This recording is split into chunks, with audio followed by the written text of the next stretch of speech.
Si después de comer te sientes hinchado, cansado o incluso con niebla mental y te han diagnosticado intolerancia a la lactosa, al sorbitol o a la fructosa, puede que tengas SIBO. Quédate y te explico lo que es. Hola, yo soy Mónica, soy bióloga y divulgo en redes sociales sobre microbiota y salud.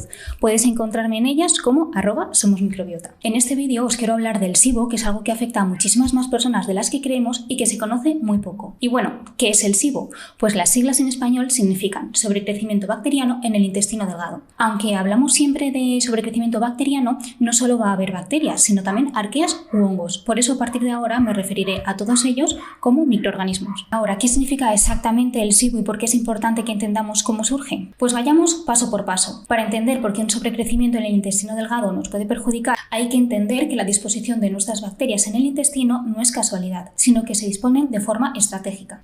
Los alimentos llegan primero al intestino delgado y después al grueso. En el intestino delgado se absorben la mayor parte de estos nutrientes y formarán parte de nuestra fuente de energía. Después, los restos pasarán al intestino grueso, donde se absorberá lo que quede y, por último, lo que aún no se haya digerido quedará para las bacterias y el resto de microorganismos, quienes los aprovecharán para transformarlos, por ejemplo, en ácidos grasos de cadena corta, que serán fuente de energía para las células del intestino. Así todo está repartido de forma que nosotros primero aprovechamos todos los nutrientes y por último lo que nosotros no hemos utilizado los emplearán las bacterias y los microorganismos en nuestro beneficio. Es una simbiosis y un equilibrio perfecto. ¿Pero qué pasa cuando estas bacterias y microorganismos suben hacia el intestino delgado? Pues que competirán con nosotros por estos alimentos, produciéndonos una mala absorción de los nutrientes y además la fermentación que producen nos provocará un malestar y una hinchazón. Los síntomas generales del SIBO son dolor, distensión abdominal, gestiones pesadas, ardor en la boca del estómago, diarreas y además intolerancias como al sorbitol, a la fructosa o a la lactosa. Como ya sabemos, el intestino y la microbiota están conectados con el resto del cuerpo y las emociones, por lo que los síntomas no se quedarán solo aquí, sino que se extienden también a, por ejemplo, problemas en la piel, dolores menstruales, bajo tono vagal, ansiedad o depresión. ¿Cómo surge el SIBO? Tenemos que entender que el SIBO como tal no es una enfermedad infecciosa que surge y desaparece sin más. Es un tipo de disbiosis. Es una consecuencia de que están fallando algunos mecanismos en mantener nuestro estado de salud. Las causas del SIBO son muy numerosas y pocas veces se deben solo a una causa concreta, sino que son la suma de muchas ellas. Uno de ellos, por ejemplo, es si falla la válvula ileocecal, que es la puerta que separa el intestino grueso del intestino delgado. Si falla, es probable que las bacterias puedan pasar del intestino grueso donde deberían estar y subir al intestino delgado. En el intestino delgado, como hemos visto, pues tendrán más nutrientes porque el alimento llega antes y entonces crecerán de forma más rápida y descontrolada. Esta válvula falla, por ejemplo, en casos de hipocloridría, que es si baja la barrera del ácido del estómago. También en dietas con excesos de hidratos o problemas en la bilis. Y también el propio SIBO hace que la válvula falle. Como veremos, muchos de estos problemas se retroalimentan. También puede producirse SIBO si hay una alteración en la mucosa de la barrera intestinal. Esta produce péptidos antimicrobianos que limitan el exceso de crecimiento de algunos microorganismos. Si esto falla, pueden crecer, como hemos dicho, de forma descontrolada. El SIBO también se puede producir por parásitos, enfermedades como el Parkinson, trastornos inmunitarios, estrés crónico, bajo tono vagal o incluso la edad también es un factor. Como os decía, las causas son casi infinitas, pero antes de agobiarnos por todas estas posibles causas, es importante entender que con un estilo de vida saludable, cuidando las 4 patas de nuestra microbiota, que son la alimentación, el descanso, la gestión de las emociones, sobre todo del estrés y el ejercicio físico, podemos llegar a mantener un estado de vida saludable y equilibrado. Según el tipo de microorganismo que crezca, estamos frente a distintos tipos de SIBO. Está el SIBO de hidrógeno, que se caracteriza por tener muchas diarreas, el SIBO de metano, también llamado IMO, que lo producen arqueas productoras de metano, y se caracteriza por un estreñimiento. Tenemos el SIBO de sulfuro de hidrógeno, que es un exceso de bacterias reductoras de sulfato, que se caracteriza por episodios tanto de diarrea como de estreñimiento, y luego tenemos el SIBO fúngico, también llamado SIFO, que es por el crecimiento de hongos, y se caracterizaría más o menos por una gran fatiga después de las comidas. La prueba más frecuente para diagnosticar un SIBO, sobre todo de hidrógeno y de metano, es un test de aliento después de ingerir lactulosa, también llamado test de aire aspirado. Este azúcar, la lactulosa, lo emplean las bacterias en las arqueas para producir tanto hidrógeno como metano. Entonces lo ingerimos y según los niveles que luego obtenemos podemos extrapolar esto para saber cuántas bacterias o arqueas tenemos, aunque no siempre es una herramienta muy exacta. Por eso lo más importante es hacer caso a los síntomas que tenemos, que tu médico valore tanto tu estado de salud, tus síntomas,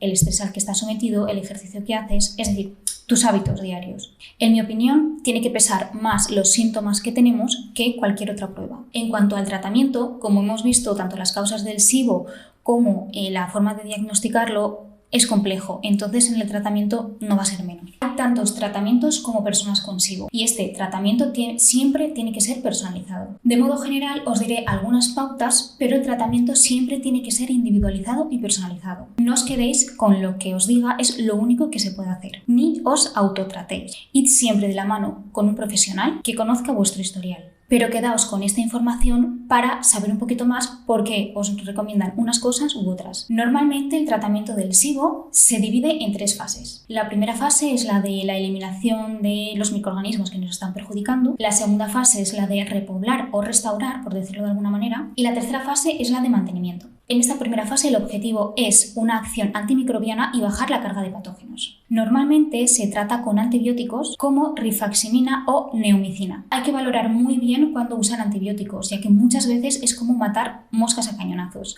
Va a arrasar con todo, incluso con nuestras bacterias buenas. Después nos podemos encontrar con problemas peores como la resistencia a los antibióticos o quedarnos expuestos a infecciones. Hay otras opciones como el uso de herbáceos o aceites esenciales como el de orégano que por sus propiedades antimicrobianas pueden ser una buena alternativa. En esta fase también es recomendable el uso de probióticos como Saccharomyces cerevisiae, Lactobacillus acidophilus o Enterococcus faecium, que se pueden combinar también después con otros probióticos como Bifidobacterius breve o Lactobacillus plantarum. La segunda fase del tratamiento del SIBO es la de restaurar o repoblar. Aquí los probióticos nos van a ser de gran ayuda, sobre todo las bifidobacterias, que se van a encargar de recuperar la integridad de la barrera intestinal. En esta fase también es muy importante mejorar los hábitos de vida, tener una buena alimentación, la gestión de las emociones, sobre todo del estrés, hacer ejercicio físico de forma regular y un buen descanso. Durante esta primera y segunda fase a veces también se recomienda una dieta baja en FODMAP. Se trata de una dieta baja en oligosacáridos, disacáridos,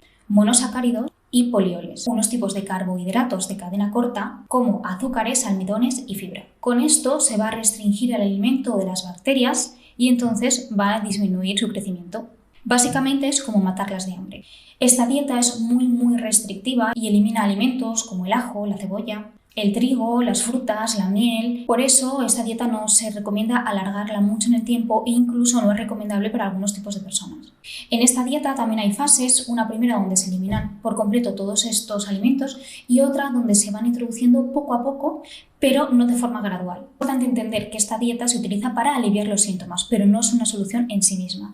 De hecho, este paso nos lo podemos saltar si vemos que nos puede perjudicar más de los que nos puede ayudar, porque puede empeorar nuestra relación con la comida, perjudicar nuestra vida social e incluso acarrearnos otra serie de problemas. La tercera fase es la de mantenimiento y, como su propio nombre indica, es mantener lo que hemos conseguido para alcanzar otra vez nuestra salud. En esta fase también es muy importante el uso de probióticos, los que he mencionado antes, y sobre todo hago mucho hincapié en cuidar las 4 patas de nuestra microbiota. Sobre todo, la alimentación es muy importante, pero no es el único paso. También la gestión del estrés, una buena salud mental, hace muchísimo. Un ejercicio físico regular también y un buen descanso es esencial. Como conclusión, quiero decir que las consecuencias del SIBO no solo son los síntomas que he mencionado antes, sino que los síntomas y las consecuencias pueden ser muchísimo más. El que casi todo lo que comes te siente mal, que un día una cosa que comas te sienta bien y al otro no. Que las causas sean tan numerosas y tan poco claras, que el tratamiento sea tan largo, hace que muchos pacientes os desesperéis y acabéis totalmente sin esperanza. Quiero hacer este pequeño paréntesis y esta despedida en este vídeo para deciros que no estáis solos. Si estáis pasando por un momento así, que acudís a un montón de médicos, que a veces hasta deseáis que alguna de las pruebas que os hacéis os salga positiva, incluso aunque eso suponga algo grave, pero solo para poderos aferrar a algo. Y sobre todo en estos casos es prioritario cuidar nuestra salud mental. El sentirse mal físicamente, el no saber por qué te ocurre una cosa, el no tener una respuesta clara desgasta muchísimo. Y desde aquí te quiero enviar muchísimo ánimo y decirte que no hay que rendirse. El proceso de mejora no es lineal, vas a tener altibajos, pero lo vas a conseguir.